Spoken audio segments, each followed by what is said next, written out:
UP के बहराइच में न जाने किसकी नजर लग गई है कि कल रात से शुरू हुई हिंसा सुबह तक भी खत्म नहीं हो पाई और अब तो हालात इतने बुरे हो गए हैं कि यूपी में मोबाइल सेवा फिलहाल बहराइच जिले की बंद कर दी है। यूपी सरकार ने यह बड़ा फैसला लिया है और बहराइच की मोबाइल इंटरनेट की सेवा बंद कर दी गई है। इसके अलावा सीएम योगी आदित्यनाथ ने इस पूरे प्रकरण को लेकर के जांच बैठा दी है और यूपी के ADG law and order Amitabh Yash को भी मौके पर भेज दिया गया है, क्योंकि पीएसी और पुलिस के लगे होने के बावजूद भी भीड़ की हिंसा थमने का नाम नहीं ले रही थी। आलम यह था कि सुबह जब मैसी के लिए शव निकला, उसके बाद उनके पीछे चल रही भीड़ जिसके हाथों में लाठी डंडे तलवारें थी, उन्होंने अस्पताल, दुकानें और गाड़ियां तक फूंकनी शुरू कर दी।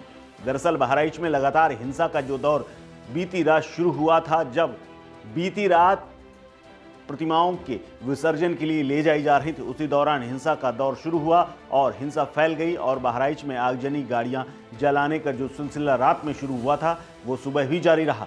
सुबह बहराइच के लखनऊ सेवा अस्पताल में भीषण आग लगा दी गई। इसके अलावा शोरूम को फूंक दिया गया। शोरूम के अलावा तमाम गाड़ियों में भी आग लगाई गई। इसके अलावा दुकानों को भी जलाकर खाक कर दिया गया।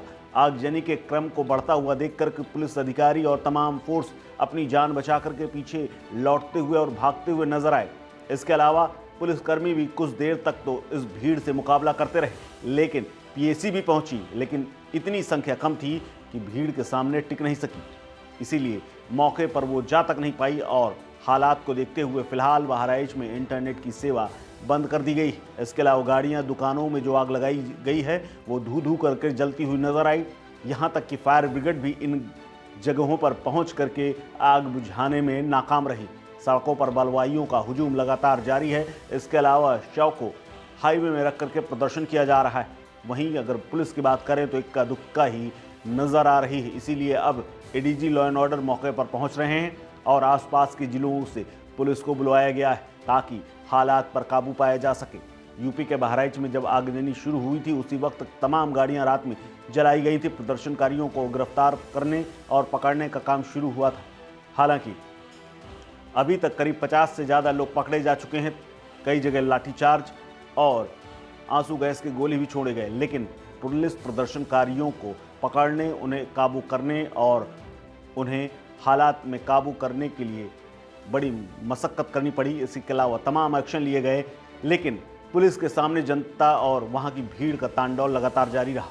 बहराइच में बढ़ते हुए बवाल के बीच में अंतिम संस्कार को रोक दिया गया था और उसके बाद जब शव को लेकर के बाहर उसके गांव लेकर के जाया जा रहा था, तब उसके पीछे चल रही भीड़ ने नारेबाजी की और हिंसा का माहौल ऐसा बनाया जिसके बाद फिर से एक बार आगजनी हुई।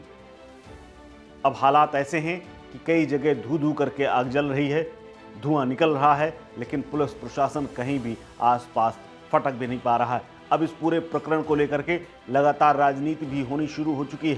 प्रियंका गांधी से लेकर के राजीव चंद्रशेखर जो कि केंद्रीय मंत्री हैं, उन तक के बयान सामने आ गए हैं और इस बहराइच की घटना को लेकर के लगातार पोस्ट और सोशल मीडिया पर भी बवाल मचा हुआ है। एक वीडियो भी सामने आया है जिसमें मृतक गोपाल मिश्र, जिसकी गोली लगने से पहले का वो वीडियो है, जिसमें वो चढ़ करके एक घर में हरे रंग का झंडा उतार करके उसमें भगवा झंडा लहरा रहा है और नीचे भीड़ तोड़फोड़ कर रही। दुकानों में तोड़फोड़ के बाद टीन टप्पर नीचे गिरा दिए जाते हैं और छत के ऊपर जिसमें झंडा लगा था उसकी बाउंड्री तक गिर जाती है। इसका वीडियो सामने आने के बाद भी सोशल मीडिया पर तरह तरह की गोपाल मिश्र को लेकर के चर्चा चल रही है। दरअसल गोपाल मिश्र के शव को मैसी तहसील ले जाया जा रहा था, तभी ये हिंसा आज सुबह भड़की है।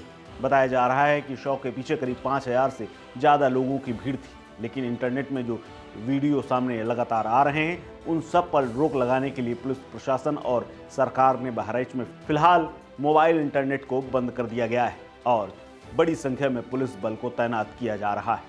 इस खबर में फिलहाल इतना ही। अपडेट्स के लिए बने रहिए वन इंडिया हिंदी के साथ। नमस्कार।